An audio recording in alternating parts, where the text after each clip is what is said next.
Hello, you're listening to the Neil Ampty Show, and my name's Joey, and I'm joined this week by Paul. Good evening. And Neil. Hello. 100 episodes, guys.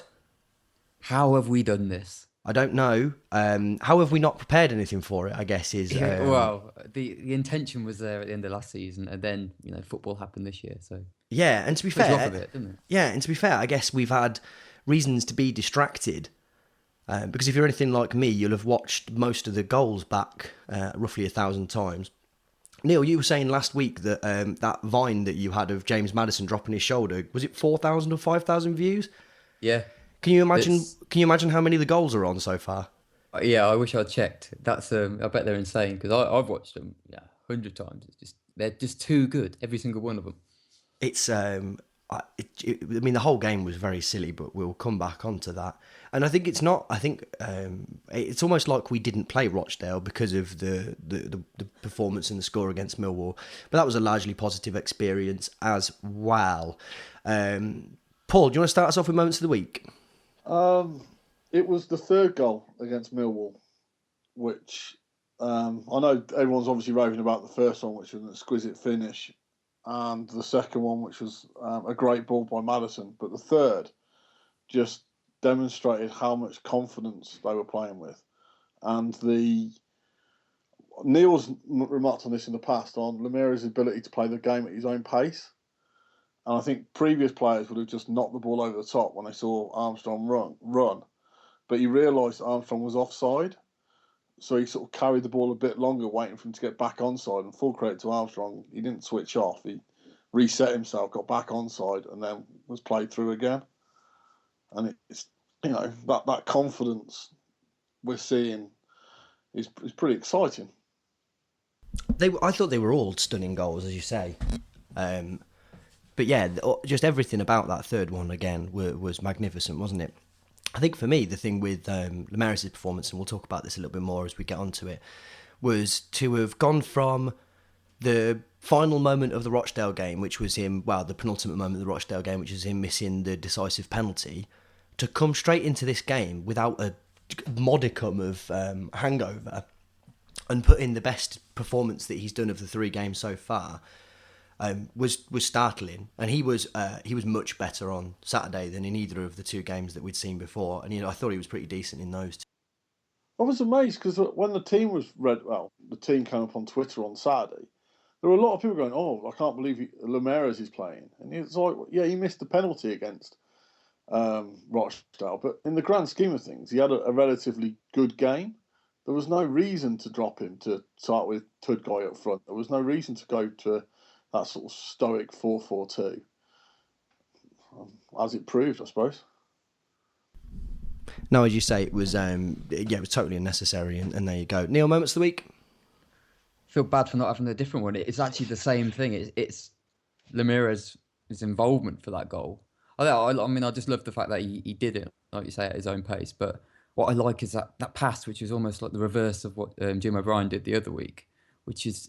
I think we're going to see a lot of that this year, where you sort of just set it along the ground for Armstrong, and in a straight race, he's going to beat them all. And it kind of reminds me of Callum Wilson days, where you kind of get an idea of what move is going to work for you, and having that ball through just straight on the ground, through the middle, that's going to get a lot of goals this year. And I just thought that was stunning. I couldn't agree more. For me, it was the fourth goal for moment of the week, but it's not necessarily the goal itself. It was what it represented, because Millwall, as you can probably guess, were absolutely shell-shocked at the end of the first half, given the way that it had gone down. But if you watch the highlights, you'll notice that they spent most of the second half on the attack and doing it pretty thoroughly. And the fact that we scored the fourth and it was unanswered was more a reflection of the fact that we were so robustly spot on in everything that we did defensively. I think if you think about the problems that we would have had with Presley and with fucking managers way back over the last few years, if you think about the horror that we have when they take what they consider to be a comfortable lead and try and defend it, and the amount of times we've thrown it away, and they had some reasonable chances, Millwall did, but we just looked like we could handle it. And the fact that we scored the fourth which was the sort of and it was exactly to plan. It was just another counter attack. You just thought we've got to be really careful not to get ahead of ourselves, but we've got a really palpable game plan, and we seem to be able to execute it. And that game plan is incredibly exciting.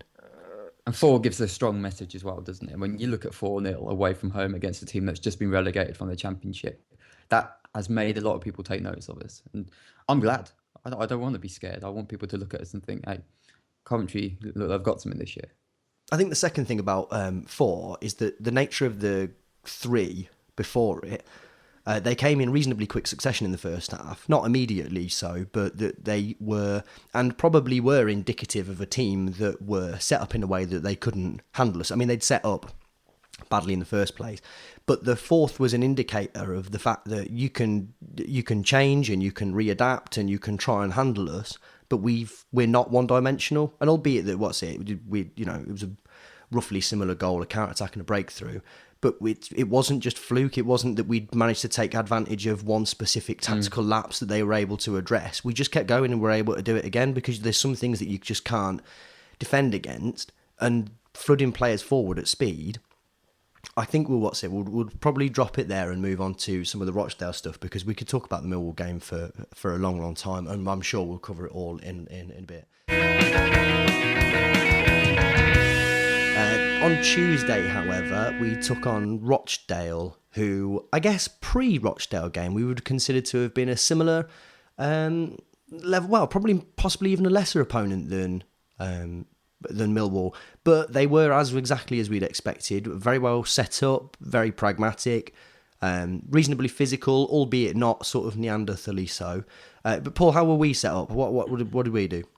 Well, we went to a more of a traditional 4-3-3, if you want to look at it in traditional ways, with Tudguy coming in for the the non-eligible Armstrong, or illegible Armstrong, and Bryn Morris came in for Maddison. And it was the first 10-15 minutes was quite interesting, because Rochdale are a more basic team than we used to, but even they sort of played with one up front, and you almost felt that they were missing something as well. I mean, they started on top and they were playing quite well, but you could see that there was something not quite right about Rochdale, in the same way there was something obviously not quite right about us. And both teams looked like they were lacking their main threat, or at least a threat. And, I thought Rochdale started the game extremely well. We couldn't quite come to terms with the fact that we didn't have Armstrong and Maddison in the team. We were overplaying the ball at certain times and conceding possession quite easily. And one honourable mentions must go to the goalkeeper, Reece Cook, who just, bless him, he was trying his hardest to get us going, but it was times where you just hold the ball. You don't have to throw the ball out as soon as you get it. It's not helping us at the moment. You really need to hold on to it and let us reset. And there was that sort of urgency throughout the team that we were just too eager, while Rochdale were a bit more composed, but lacking that killer edge, or at least that threatening edge. And then they went and took the lead just before half time, probably just as we were getting to have our best spell in the half. Young Master Ricketts decided to run up the pitch playing like Mo Cognac. They robbed us. Their player had a one-on-one with John Fleck, skinned him quite easily, and put the ball into the roof of the net. How aggrieved were you with the goal itself? I mean, I know we are prone to over dissection sometimes, or maybe even the correct level of dissection, depending on how you look at it. But did you feel like it was specific fault? Did you feel like it was just one of them goals that sometimes you concede? How did you feel about it? Well, they hadn't really created many decent opportunities, but the problem is it's when your centre back comes out, it's A, you can't lose the ball as softly as we did, and we lost the ball extremely soft, and B, then there's got to be more of an urgency to get back, and there wasn't that urgency to put the guy under pressure. And it was almost, it was a great finish. I mean, I don't think that guy's going to put the ball in the top corner every time he tries that shot. If he is, he's not playing at the right level. So there is that about it as well, where it's like me and Matt were like, that's a good finish. So it wasn't an absolute sitter he scored. He still had to put a bit of effort in.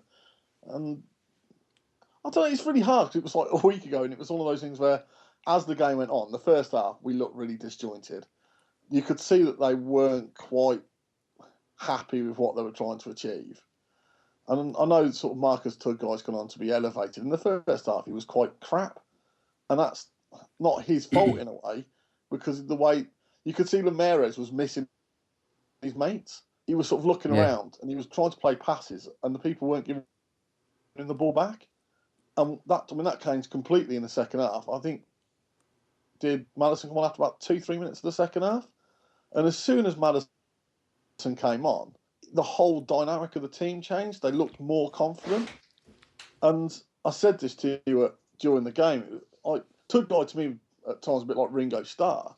He's got these other 3 players playing around him, doing all this creative stuff, and he's trying to get involved, and it's just, Marcus, don't.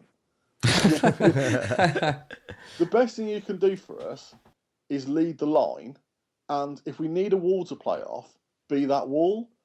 If we play the ball into your feet, just lay it off.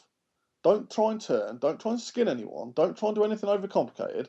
You do the basics and let the players who've got the ability to do the intelligent stuff. Like he did for Jim O'Brien's goal. Well, that was pretty much just the wall, wasn't it? Just laying it off for someone else to put the ball away. It was nice. Yeah, and it's like, if you play like that, then you're going to get chances in this team because we do, you are going to create chances with people like Maddison, Lemares and Jim O'Brien in the side. So as long as you get into the box enough, you're going to get chances to score. But also, you're not that type of player, so don't be lured into it. You've got to play to your strengths. And I thought once he started to play to his strengths, he obviously improved. And, he took his goal extremely well. And another person who comes out a lot of credit for that goal was Stokes, who didn't just thrash the ball across the penalty area. He actually looked for a man, and it was a good goal all round from a good ball. I thought it was Thomas. The cross. For the goal, I thought it was George Thomas. I thought it was it Thomas? I thought it was Stokes. Well, I could be wrong. It's probably not the best time to debate it when we're recording the podcast. But no, I just thought it was George Thomas stabbing that one across. But you may be right. I could easily be wrong as well. During the second half, we started to sort of dominate that whole left-hand side. And as the game went on, it was interesting that at half-time they put on Big Kel. Is it Baker, Joey? Calvin Andrews. And I know a lot of people will give, and I understand that he had another good game against Millwall. Against Calvin Andrews, Sam Ricketts was pretty poor at times. And I think he'd have been on from the start when Rochdale were dominating the game for that early period, I think we may have struggled to go in just a 1-0 down. He had Ricketts in his pocket, and Ricketts was not sure what to do with him. And he conceded quite a few soft free kicks or soft corners and soft throw-ins. And he didn't take the ball early enough. And Calvin Andrews basically ran him ragged for the second half. If Rochdale had another player alongside him or players close to him, I think it could have been. We might not have had the chance to get the equaliser. We might have been 2 or 3-0 down. I thought Andrews played it very well because originally it looked as if Reader had been given instructions to get hold of him, and after maybe 2 or 3 minutes of it, he was just like, well, I'm not gonna be with him anymore. I'm just gonna stand on Ricketts' side. He clearly assessed it really well, didn't he? Because you'd have said, well, let's put Reader on him because he's more of a beast. Reader wasn't playing, was it? It was Aaron Martin. Oh, it was Aaron Martin. Sorry, of course. Yeah, sorry, I'm getting mixed up with the Millwall game. Yeah, I guess in that case then, then he's a fucking idiot. You should have gone and stood on Aaron Martin. But, let's be honest, Joey. If you were marking me or someone of my height was going to mark me, I'd go over to where you stand. Because that's, when you're a lone striker, you've got basically the decision of who you're going to go up against. For those who aren't watching on the live stream, by the way, Paul is 6'5" and I'm 4'9", just to give you an idea. Yeah. So I thought he was a threat, and the second half, and as it went on, it was a really good game of football. But I think his one-on-one battle with Sam Ricketts made the game quite interesting from that point of view. And then one thing, when they put Maddison on, they took off Vincelo and they played Bryn Morris a bit further back alongside Fleck. And I thought that partnership worked really well. I thought Morris took him a while to get into the game, but I don't think he was overly comfortable in the first half, being at the sort of point of the triangle. And when he was sort of sat a bit further back and had time to assess his options, I thought he looked really, really involved and really confident. So we briefly, sorry, Neil, just very quickly. I was going to just on Bryn Morris, because I haven't seen too much of him myself. But what sort of player is he? I mean, is he sort of a live wire, dynamic? Is he just strong and sturdy? I haven't really got any idea of him yet. What he did against Rochdale was basically he passed and moved. And I know it might sound really basic, but that's all he did. He basically just got into positions, collected the ball and passed it on. He didn't do anything overly dynamic, but he didn't do anything overly crazy either. And I suppose he seemed to be at the point where Connor Thomas was 2 years ago, where he didn't do anything unbelievably wow, but every time you noticed him, he was doing something good. I mean, there was a spell in the second half where John Fleck literally couldn't pass wind. I think he must have gone about 8 passes on the bounce just to the opposition. And you were like, that would normally really annoy me. But we were never out of possession that long because we seemed to win it back. But Bryn Morris is one of those players who just seemed to be able to read, for someone so young, he seems to read the game quite well. I can't shake the image of John Fleck running around and Bryn Morris being like, "You all right? You haven't played the pass straight all night." He's just like, "Gas, terrible gas." There was one. It was one of those ones where you weren't sure if he was unlucky or the person he was passing it to wasn't reading his mind. But he passed it to Stokes and he passed the ball straight out of play. And you were like, is that Stokes' fault? Did he bend his run or didn't he? And then he passed to, I think it was to Tug Guy. And Tug Guy clearly wasn't going to run for the ball. He was clearly stood in one place and wanted the ball to feet. And John Fleck passed the ball 3 yards in front of him. And you were like, that's a really odd option because you could see that Mark, he wasn't even in the position to run forward. So why were you playing it for him to run onto? And John Fleck just seemed to have a spell where every pass he made was either just behind, just in front, or nowhere near a teammate. Oh, that's very queer. But as I said, the whole team sort of managed to bail him out. It didn't affect us because I suppose the other thing is Rochdale aren't the sort of team who are going to boss you in midfield. Neil, we've had a question from Ian McKee on the subject of Bryn Morris. Is he was asking what we thought about what his presence on Tuesday and his inclusion in the squad means ultimately for Connor Thomas. And you're asking about sort of player he was. I would say he's a very similar player to Thomas. Do you think ultimately this could signal the end for Thomas, and how would you feel about that if that was the case? Well, I think we all sort of alluded to it earlier in the season that this is Connor Thomas's make or break season for the third year running. So sort of it could possibly be. I mean, he's been out for a bit with his concussion. Sometimes I wonder if you could actually tell. But it's just sort of he's got to step it up. I mean, good thing he's got going for him is obviously he's got the number 6 jersey or something like that. So you can't be too far away from Mowbray's thoughts if you've got a top 11 jersey. So it's hard to say at this moment. I mean, is Bryn Morris with us for the whole season? Yes, I believe so. That makes it trickier, doesn't it? Because if you've got some in direct competition, you've got Vincelo as well. I mean, you've also got Fleck there. It's going to be a bit of a struggle, but we know it only takes one bad game or one player getting injured for him to suddenly turn up in the team, and it's those moments for him where he's really got to sort of set himself out now because he's not young anymore. Well, he's still young, but he's not young in the sense where he's been with us for a long time. He's got over 100 games for the team. He should be coming in and playing as well as everybody else around him. So I don't think it's the end for him just yet. But it all kind of depends on how he gets on when he does get his opportunities. Absolutely. Have we got any final questions or thoughts about the Rochdale game before we move on? All I'd say is that I just kind of, even in my mind now, I still don't see it as a defeat. We went 120 minutes away from home. They couldn't beat us, and all they did was, one of our penalties hit the bar. Yeah. So I kind of see it like we're still technically unbeaten, and you would go ahead with that sort of mindset, and it sets you up quite nicely for the rest.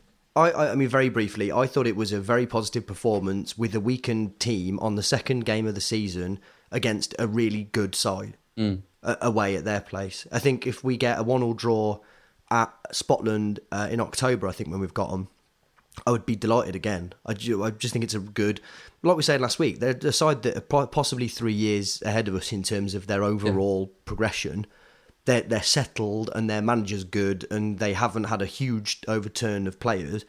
If just very, very quickly, I saw a thing that Charlie Harris tweeted earlier that was fantastic. It was a list of all of the teams in League One last season and the amount of players that they used and the amount of managers that they went through. And as you would expect, the teams with the lowest manager turnover and lowest players used were Bristol City, MK Dons, I think there was maybe Chesterfield or someone like that. But the correlation between that huge use of thousands of players, and I know that's reasonably obvious, but I think when you look at teams like Rochdale, it's hard to underplay. I mean, a lot of people would say, well, they might be minnows or whatever, but actually, if they've got a settled team, they're on to a winner straight away. Paul, I'll let you have the last word on Rochdale.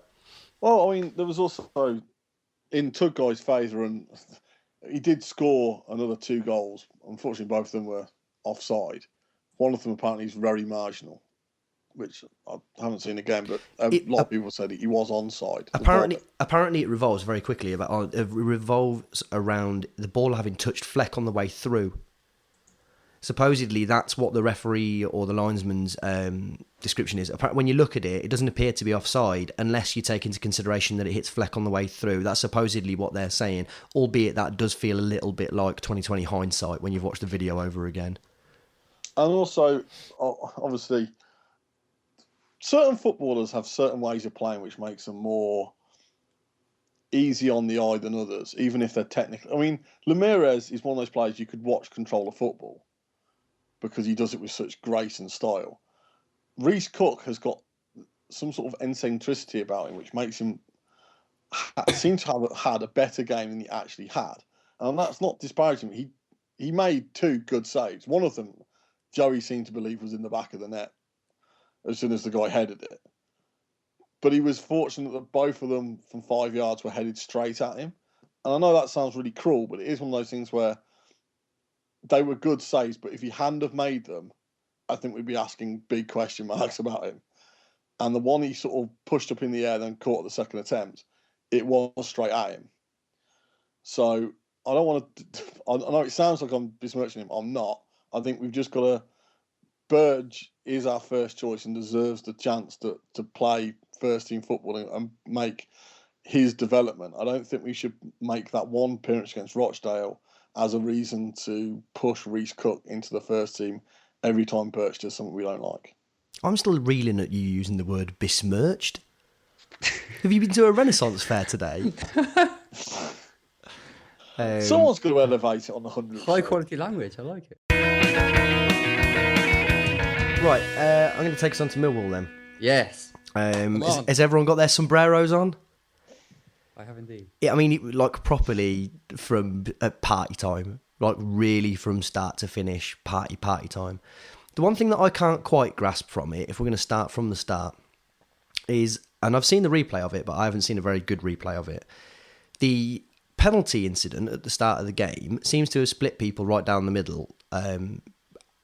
From where I was, which was behind the goal, but reasonably far back, it looked like a dive to me. It looked pretty conclusively like a dive to me. And I've seen the replay first off, and I can't quite tell. Have either of you two got a view on it? I'm with you. I mean, I know because I was watching it on TV, it's kind of, I've only got one angle, but just the whole nature of what happened, he's kind of fell over and he was straight away back up.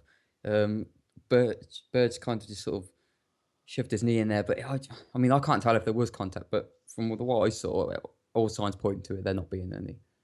Do either of you two remember an incident where I want to say we were playing Sheffield United, but I think it was a team who were playing in red and white stripes, and we'd got a penalty for a handball in the area, and the player who was accused of handling the ball was showing the ref the mark on his chest where the ball had hit him, right? Do you remember that incident at all? It's ringing bells, yeah. Yeah. I can't remember the player or the team now, but what I do remember is how wildly vehemently the player was protesting it. And it was the protestation of a player that clearly knew what happened and was just like, that's... The reason that I bring that up is that, and the reason that I don't think it was a pen and I think it was a dive is Chris Stokes after the penalty had been taken. Yeah, definitely. That was the reaction of a man that had seen that perfectly well and knew that it wasn't a penalty for me. I'm with Neil. I mean, you could sort of see that he went in, expected to be taken out, fell over, and then he didn't, because we discuss this a lot, as you say, it's all about how the player responds. Now, it doesn't look from the TV angle. The guy who supposedly got fouled for the penalty isn't protesting for a penalty. He's running off to get the ball. Or that's what it looks like on the TV. Yeah. So definitely. if you're only concerned about getting the ball, you obviously don't think you've been fouled. Because if you think you've been fouled in the area, you scream for a penalty. The guy isn't even asking for one. He's trying to retrieve the ball. So yeah, I mean, obviously, from my vantage point, I'd say he wasn't touched. But at the end of the day, well, thankfully, it didn't matter. Now that's out of the way, let's go on to the other 88 minutes of scintillating brilliance. Starting off with what I imagine is going to be the most pedestrian penalty save that Lee Burge is ever going to make in his career. At some point, if you're a nominated penalty taker, I imagine you've practiced and you've watched penalties and you've watched keepers go in and everything.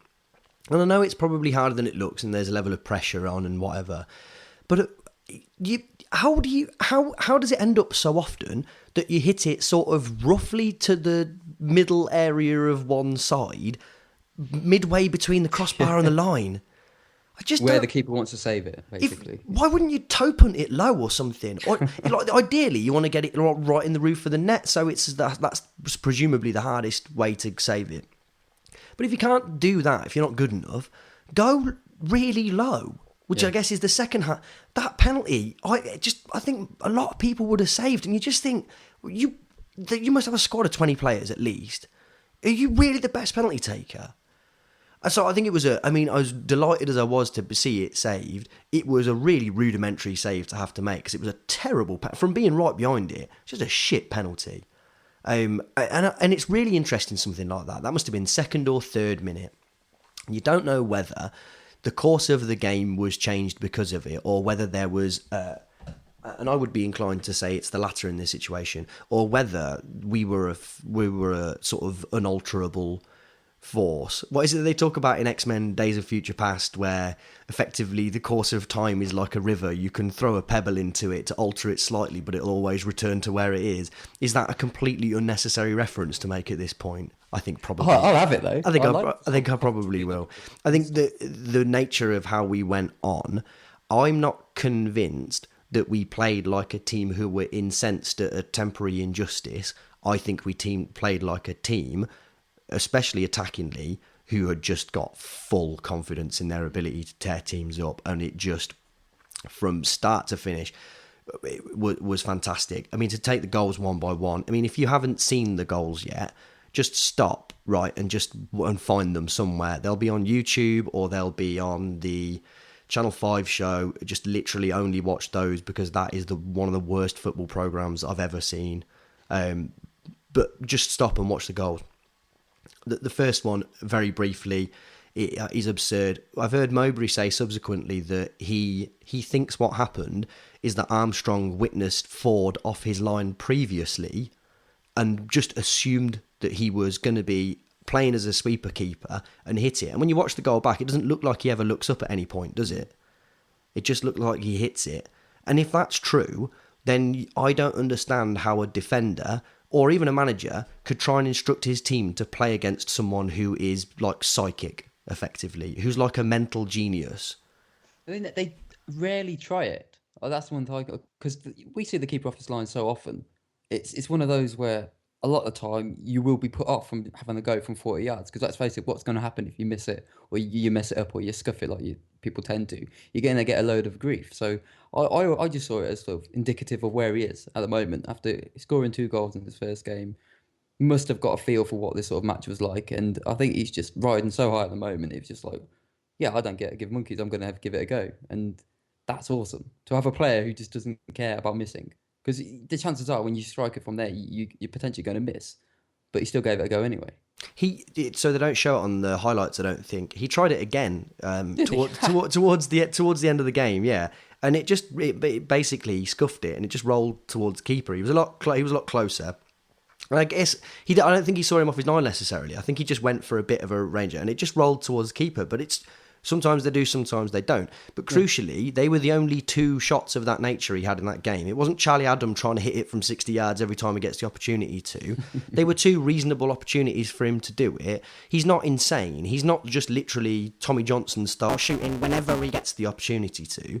They were reasonable, rational attempts on goal, one of which was phenomenal, one of which was pretty poor, but you give him the benefit of the doubt having already scored 2 goals at that point.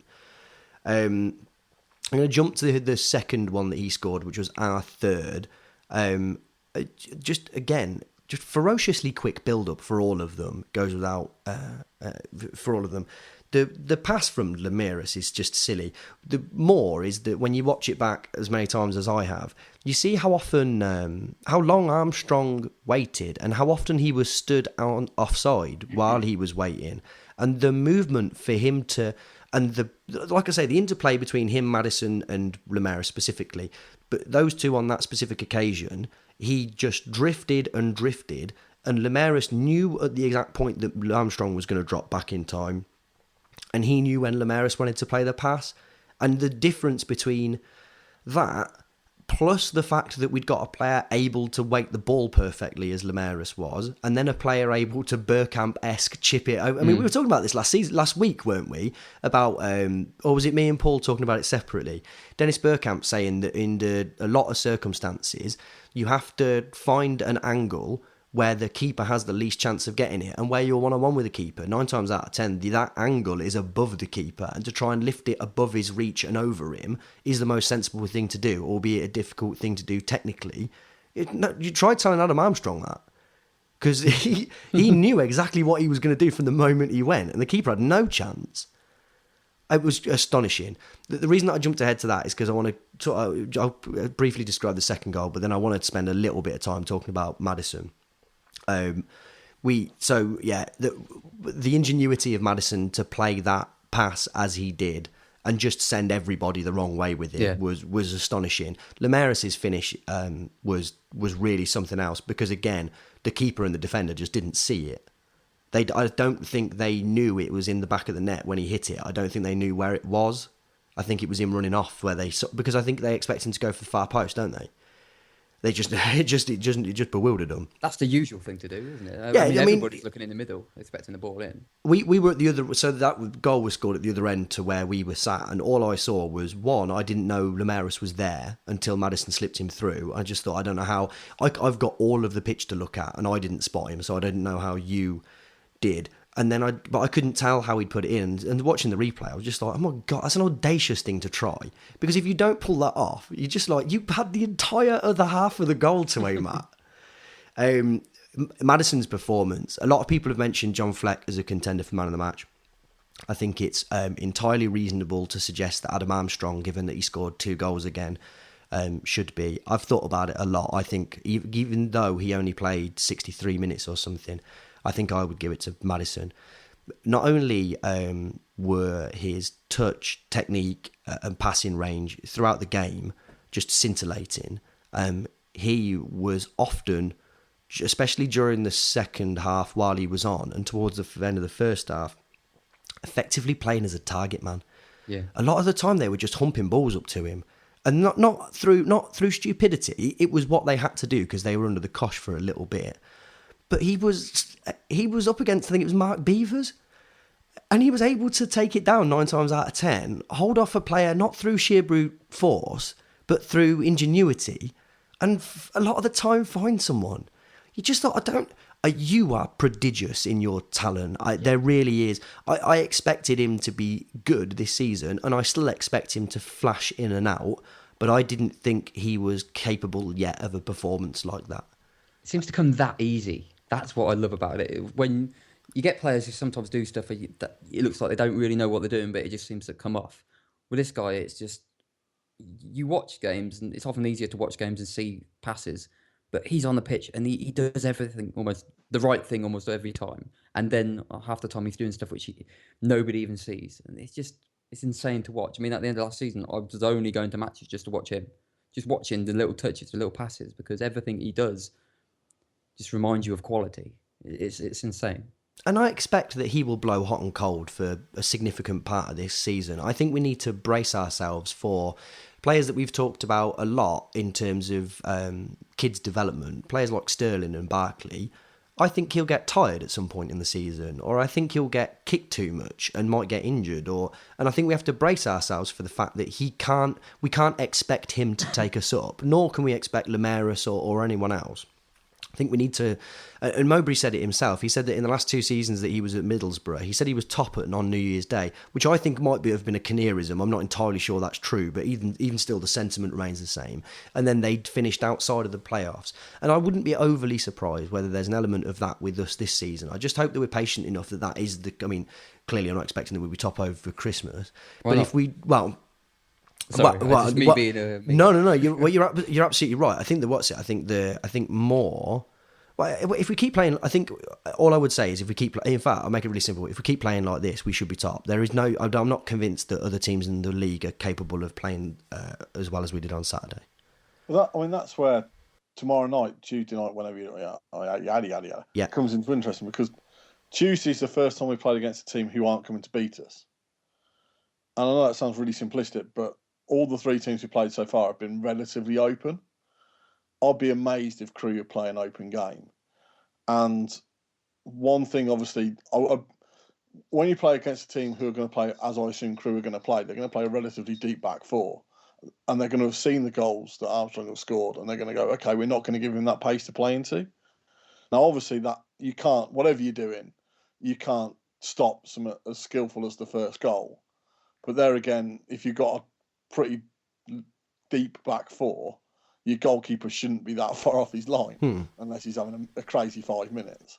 So it'll be interesting to see how they can do against a team who are set up in a more defensive-minded way. But also what's pleasing is the fact that, as you say, everyone seems to be coming through these games at the moment playing particularly well.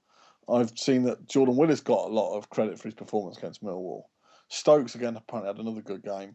When Rayleigh Johnson's been on the pitch, we haven't conceded this season. It's through the team that we seem to be gaining a bit of momentum. Let me we'll move on in a second, but let me take you through player by player, because this I don't think will happen again this season, but I genuinely think that every player is worthy of a small mention in this. Burge, who I feel like a lot of people lack confidence over, couldn't have done anything more. The main criticism that I hear about Burge is that he doesn't command his area, and I saw no evidence of that again. I mean, we've talked about this on the pod a few times. I've for the tail end of last season, so far this season, I've seen no evidence of that being in play. The other thing that I thought was really remarkable was his general positioning was perfect. There was never a point where he was caught out and made things look really easy, because largely what he was doing was catching or just taking stuff. But if you really look at it again, he's just perfectly placed. And the other thing I will mention is the fact that there's one brave 50-50 that he goes into where you can quite palpably tell that the Millwall player is willing to go in there under any circumstances, which he takes chest first. That you just think, fucking hell, we're 3-0 up, mate. You could have died there. I would have been more than happy for you to go in that a little bit less forthright. But he just didn't shirk it at all. And you think, well, that's for all the things you want of a keeper. I guess you want someone who's sort of sensible and crazy at the same time. Sensible in that they can know their area, but crazy enough that they don't mind getting their head smashed in occasionally. And I thought, fair play. Willis and Stokes... Willis barely put a foot wrong, but in fact, Willis didn't put a foot wrong. He was really, really tough all the way through. I think it helps him that it looks like Mowbray has told him to not cross the halfway line, which we just don't need to happen either. We have such a sort of slew of attacking talent that it's not necessary for him to do so, and we're not trying to put crosses in. So I think it makes his job a lot easier, and I feel a lot more confident with him about him being at right back if he's not being tasked with having to cross the halfway line. The same with Stokes. Stokes, I will say an extra thing on though, is that what he lacks maybe in technique or talent or whatever, he more than admirably makes up for in heart. And I'm the last person to bang on about passion. Obviously, I think it's a bit of a sort of red herring. He against and going back just slightly to Rochdale, he ran himself off the pitch that night. Paul, do you remember the shot that he had towards the end where he was just like, "I'm really trying, but I have no energy left." He sort of did a little turn, didn't he? I'm not sure if that was the same one. A bit later on, he did a little turn, but his legs sort of just couldn't complete it. Oh God, yeah. He's what football managers like to call he's an honest pro. Yeah. I think it's more than that. I think he's absolutely busting a gut, like properly busting a gut. Oh yeah, and it's quite interesting. At the moment, I'm reading Steve Phelps' book about the FA Cup winning team. Oh yeah, the cup run, and you realise that in that team there were some highly skilled players, and then there were just some who were just solid.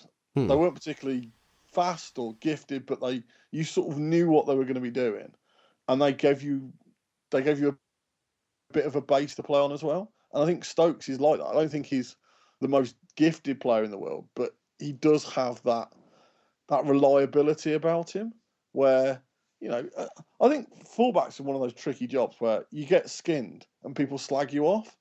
But normally, especially up until about 20 years ago, if you were a fullback, you were normally up against the opposing team's most skillful player. So there are going to be times you're going to lose that one-on-one battle. It's not letting your head drop and continue having that fight for 90 minutes. And that's one thing that Stokes does. He doesn't seem to let mistakes bother him. He doesn't then go chasing the game or chasing it in his own head. You can see he has an ability to put things behind him, which helps the whole team because you're not worried about him panicking. Yeah, and just again, like I say, defensively, totally rock solid. Vincelow, it increasingly feels like a really crucially missing part of the puzzle. Was tough, just kicky and tough, and is just so economical. In the first half, especially, I can't think of one time where he misplaced the ball. I remember when Ed was on, he used to accuse us of getting too knickers in a knot about players like Steve Jennings. So he's another one that we have to give more time to. But just he is a combative, economical midfielder of the sort that people equally underpraise and overpraise. But I've been very, very, very impressed with him so far. Fleck had his best game since we were at Sixfields. Just largely unrecognisable, especially in the second half. Just what me and Paul have complained about with Steven Gerrard over the years is just someone who stands trying to play 60 or 70 yard passes and nobody giving him a hard time when he doesn't get away with it, he doesn't complete them. It was just, we were saying before we started, sometimes there are games where Gerrard's passes just come off constantly and you realise what an incredible skill that is. Fleck just stood in the middle and he was tough in the tackle in the second half especially, but his passing range and his consistency of finding a man were just superb. And it goes back to what we were talking about a little while ago about having Jordan Clark behind him and Leon Clark in front of him at one point. Well, this is like the nth degree of that now because the amount of running that's going on around him and the amount of decent players he's got to hit is sensational. We talked about Armstrong, Lemaris and Maddison. I'll just finally quickly mention Jim O'Brien, who I think is an overlooked but crucial cog in that attacking four, is because he gives us something a little bit different in that work rate and directness maybe, with being a little bit more physical. But he allowed us at times when we were under the cosh a bit to have the option of a forward player drop in a little bit. And I've been so impressed with him this season. I thought he was effectively a default choice for player of the season last season and actually wasn't that good. But he has been, I think he's upped his game enormously. And it's just incredible to see what having decent players around you and playing with confidence does to each of the individuals. But I can't be effusive enough in my praise, so I'll shut up now, I think. But it really was tremendous.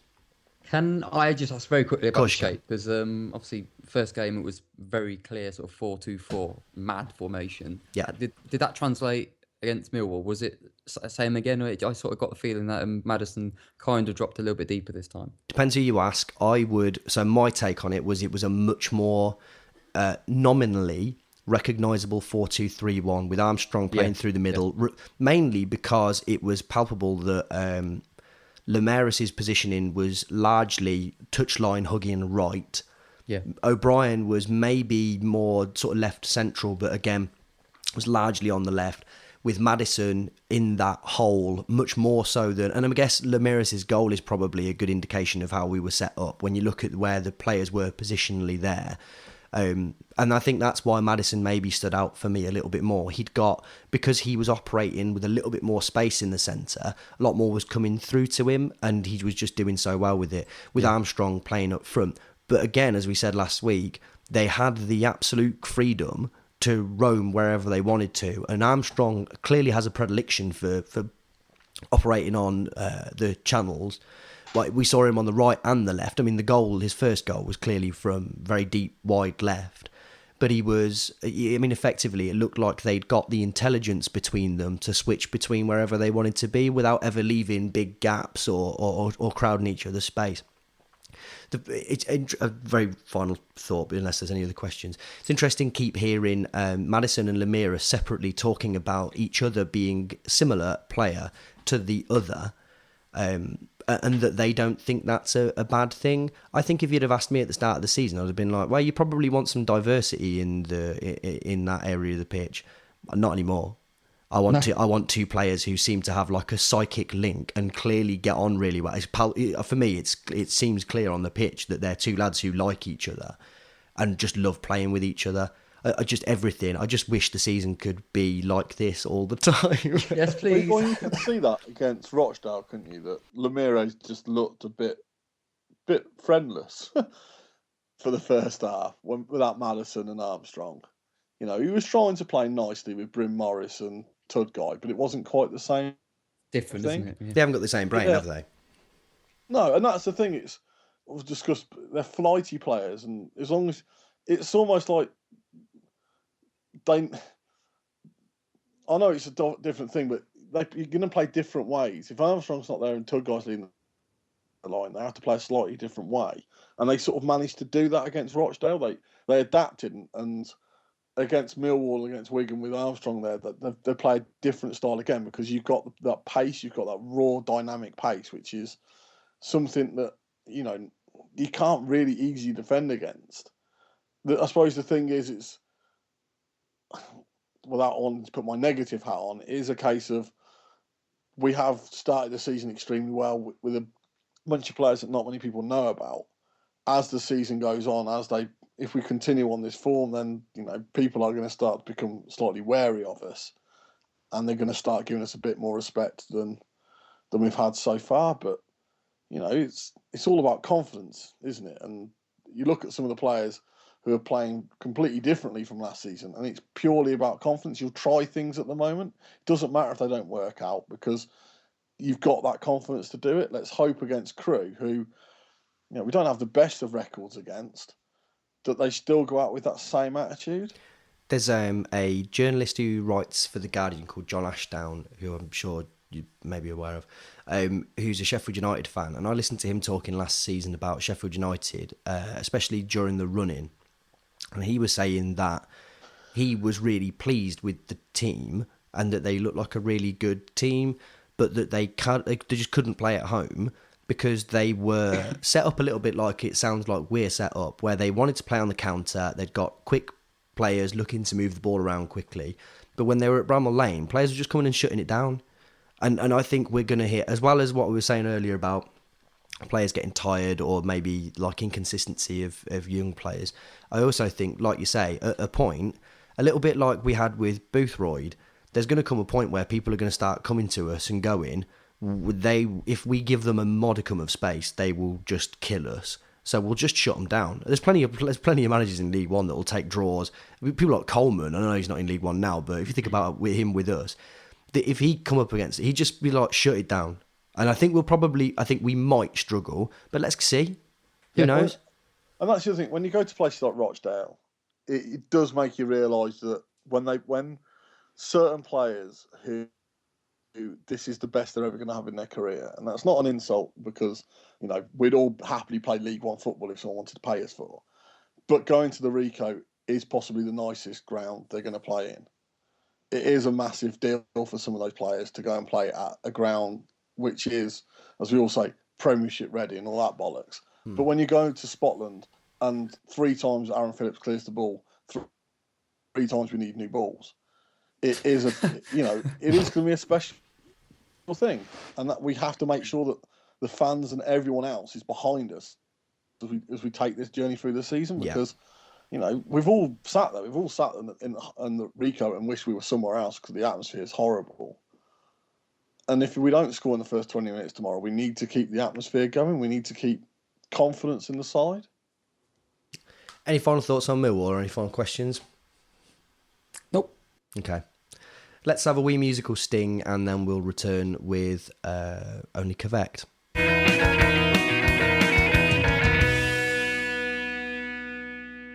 Okay, so Only Correct then. Paul, you're going to take it away? Yeah, I was going to do 4 rounds on Neil Lamptey, and then I realised that no one wanted to listen to that as a quiz. Sensible. So, but one thing I did find quite interesting is he's had 3 sons with his wife. How's that none interesting? of them are his. He's had a All family. exciting stuff. He's divorced his wife because she was there. Then DNA's proven they're not his children. There you go. You can cut that out now. Yeah, okay, maybe. Yeah, I think that's isn't that like another chapter to his tragic life? A bit like that. Yeah. Anyway, all right. Who wants question 1 or question? Who wants the non-football question? You mean first? Coventry City question. Yeah, the first one, because then the other person will get it. I'll take the first non-football if that's all right with you, Neil. Go on. All right. Joey, Elvis Hammond. Sorry, when I say no non-football, it's non-Coventry, isn't it? Elvis Hammond. Yeah, I know. Oh, this is this is just what links the players, is it? Yeah. What links these 4 players? Is it opening day Leicester City scorers? No. Junior Agogo. Oh, right. So this is okay. Who's the third? Derek Boateng. Oh, go on. Yeah, final clue. Neil Lamptey. Oh man, I've got right. No, go on. I can't do it. Neil.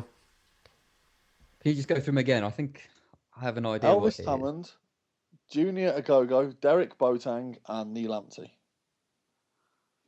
It's something to do with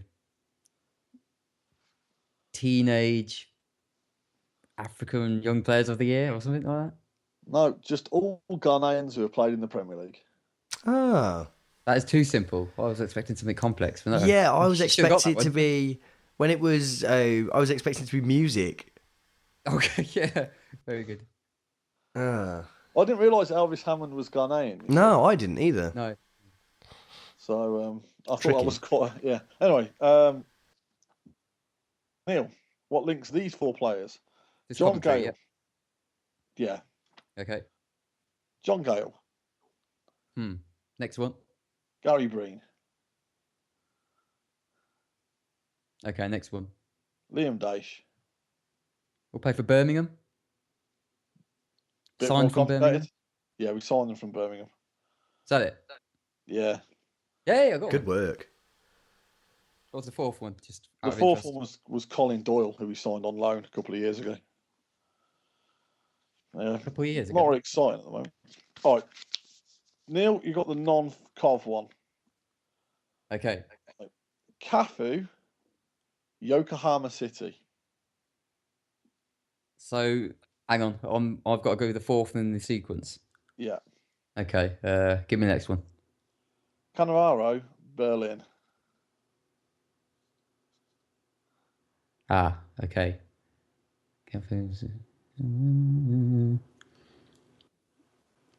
Okay, I'll have the next one, but I should know this.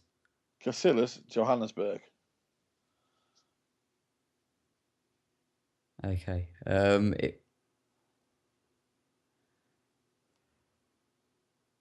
I can't remember. Christ. I can't. I don't want to say because I know. Well, someone Rio de Janeiro. Joey? See, I think I'd have got this in one. I think it's is it Philip Lahm and Rio? Correct. Yeah. Balls. And Who won the World Cup? It would be presumably it's World Cup winning captains each year and the city in which they won it. Yeah. For the life of me, if I'd have had that, on one there, I think I had the premise of it, but I think I'd have gone for Schweinsteiger. It was only the last minute that I remember it was Lahm, wasn't it? Oh yeah. All right. Good questions. Well, you've one more left, haven't we? Yeah. Joey? Yeah. Leon Clark. No, go on. Frank Musa. Is it the order in which they broke my heart when they left? If this one broke your heart, I'd be very surprised. Billy Daniels. Oh, okay. Oh dear. So it's the fourth in the sequence, is it? Yeah.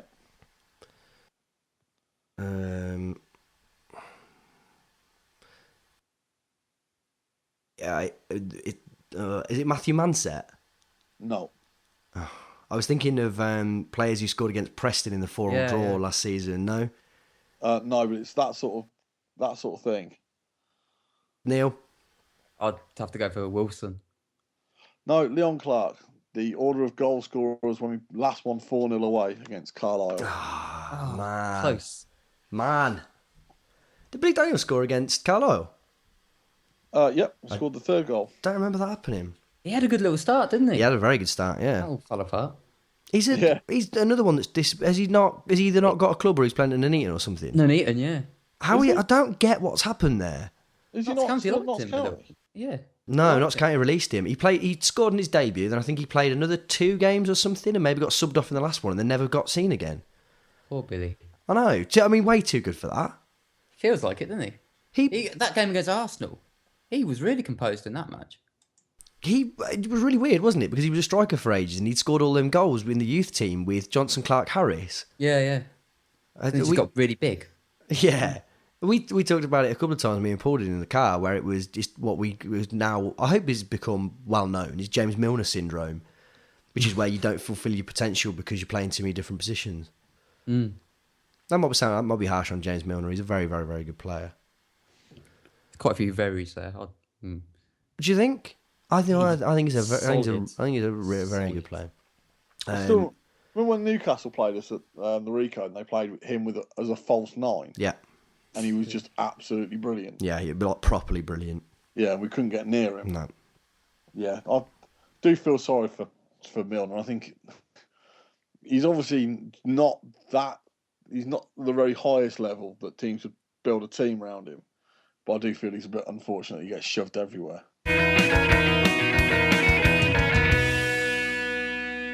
Right, let's do some preview action then, shall we, Neil?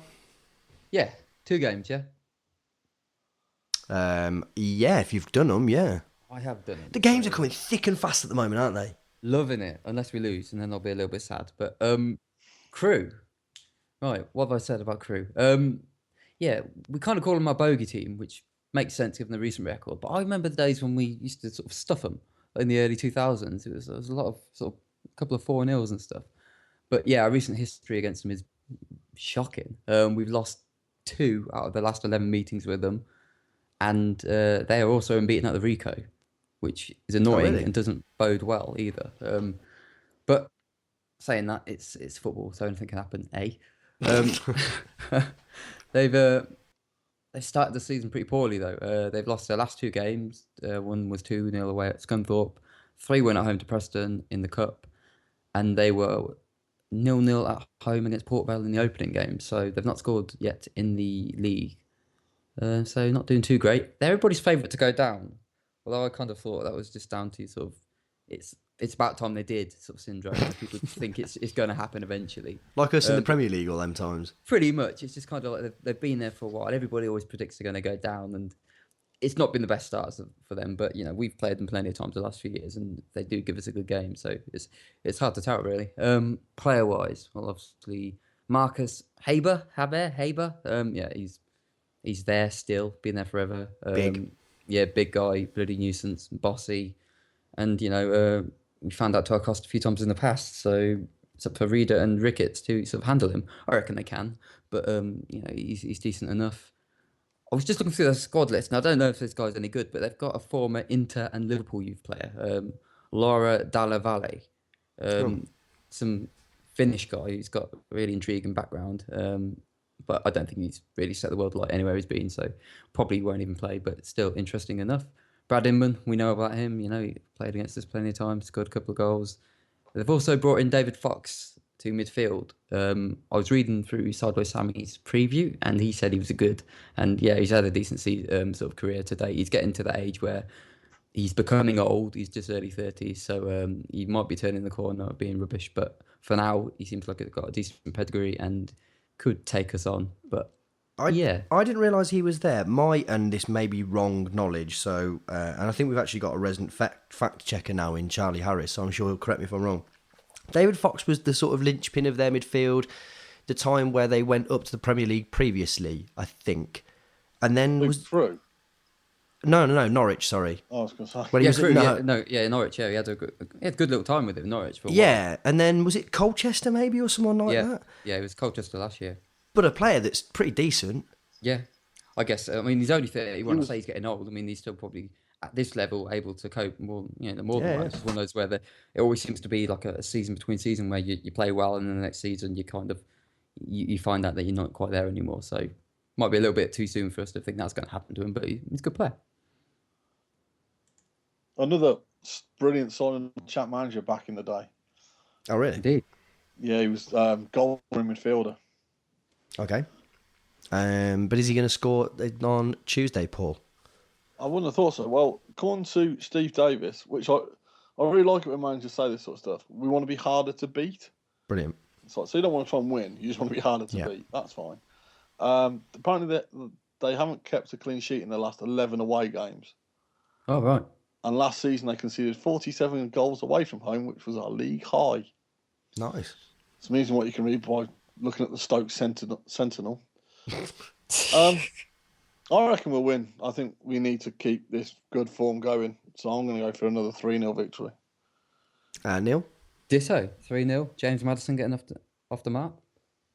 I'm going to go for a more conservative 2-0, but again with a real rattling performance. I think they will be the first team that come to the Rico and just try and just say no, and then we'll do a really poor job of it. And so then Walsall after that on Saturday.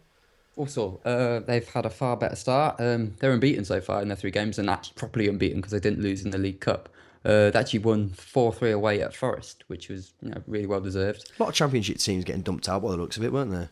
Yeah, you don't know whether they're just not taking it seriously or what, but Walsall, solid team as always. They did well to get a win there, and then they won at the weekend as well, 2-0 away at Southend. I mean, the first 2 league games have been Southend and Oldham, so I don't think they quite compare to what we've had to put up with in terms of sort of proposed difficulty, but to still get 4 points from those games, start the season unbeaten, on paper, it might not be as easy, but the confidence is there now. So we're both 2 unbeaten teams in the league, and it should be a good match. Our recent record against them is miles better than against Crewe. We've only lost once in 12 games. That goes right back to the millennium. And aside from them beating us, that win was a 4-0. You remember that one when they hammered us 4-0 in 2013, I think it was. They barely scored a goal against us in those games. Oh, wow. 4 goals. And so again, Paul, what do you think? Well, I think we should be very wary of Tom Bradshaw, who scored his first ever professional hat-trick last week against Forest, and also scored one in their 2-0 win at Southend. He did. I'll take a 1-1 draw away at Walsall. Neil? I think we might draw, but I don't like to say it. I think we're going to win 2-1. Okay. I've done as much research as usual. I'll add that I'm worried about Mark Kinsella in the midfield, even though he must be 44, 45 now, I imagine. High quality player. And their number 11, Baxendale, which I imagine is ex-Cold Feet and Friends star Helen Baxendale. Strong winger. Yeah, again, you can imagine causes problems given the opportunity. I'll be honest, I don't know a great deal about Walsall. They did well last season, but dropped off towards the end from memory. Best defensive record outside of the top 10. And they only lost 2 more than Swindon and Sheffield United, who both got into the playoffs, so they're sturdy. Yeah, so, and again, another team a little bit like Rochdale, who probably have got somewhat more of an advanced situation. Dean Smith, their manager, must have been there for 4 or 5 years. Yeah, he's hanging on now, isn't he? I say hanging on, he's just well, yeah, practically unprecedented in the Football League, isn't he? He must be one of the longest serving managers left around. Yeah, you would imagine again that they'd give us a bit of a rougher time. I'm going to go for 1-1, I think. And as was it Paul said, a pretty creditable 1-1 draw there. You'd be reasonably happy with that. Didn't Neil get it absolutely bob on against Rochdale? Yeah, aside from not winning the penalty shootout, yeah. Nice. Yeah, Dean Smith has been manager of Walsall since 2011. Surely he's going to get some sort of award for that. Yeah, Lifetime Achievement Award. Guess what his win ratio is? 37. 30.5. Oh. But his loss rate, he's managed 239 games, won 73, drawn 91, and only lost 75.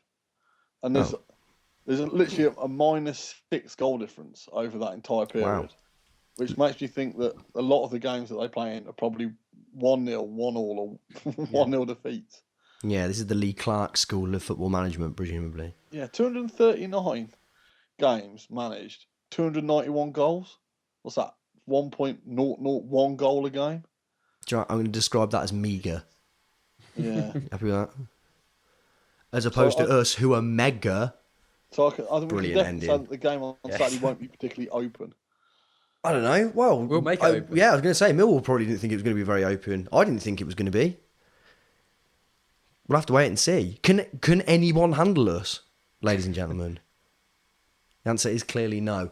Have we got any other business before we wrap up? That sounds like a no. We're all excited. That sounds like a no to me. Let's just bring the football on because it's been pretty fucking good so far. So if you want to get in touch with us, the email address is neelamptyshow@gmail.com. Twitter is @neelamptyshow. And all it leaves me to do is say goodbye to Paul. Cheers, mate. Goodbye to Neil. Cheers, bye. And goodbye from me. Bye.